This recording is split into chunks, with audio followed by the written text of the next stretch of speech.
Le bataillon autonome de Farana est désormais clôturé grâce aux nombreux chantiers ouverts après la première immersion gouvernementale de 2022. C'est dans cet espace sécurisé que le ministre de la Défense nationale a visité les autres chantiers en cours de réalisation. La mise à disposition de ces réalisations est très attendue par le commandement. Il y a minimum 5 bâtiments terminés et 5 d'autres sont en cours maintenant de finalisation. Nous sommes minimum à 95% au niveau de l'évolution des chantiers.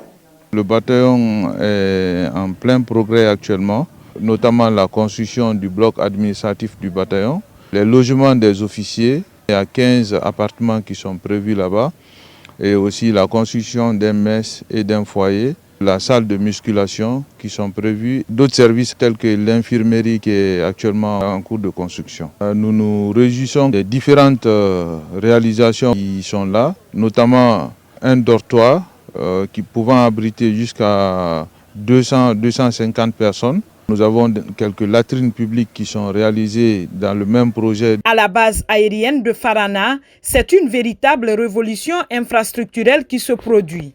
Des bâtiments modernes pour l'administration et les logements du commandement et de la troupe. Et c'est une première depuis notre indépendance. L'armée d'hier et l'armée d'aujourd'hui, je dirais, Dieu merci, on remercie le général Mamadi Doumbouya, président de la République, chef suprême des armées, de la réforme qu'il a engagée au sein de l'armée guinéenne. Pour preuve, avant ces infrastructures réalisées par le CNRD, nous étions basés dans le local de l'ANA, comme ici, là où nous sommes. Mais maintenant, depuis le CNRD est venu, nous avons nos propres infrastructures à nous-mêmes, les logements et les bureaux. Sur ces chantiers, le ministre de la Défense nationale a insisté sur la qualité et le respect des délais contractuels. Pour les édifices achevés, des instructions fermes sont données pour leur entretien. Il s'est également rendu à la station de carburant de l'armée pour constater l'état d'avancement du chantier.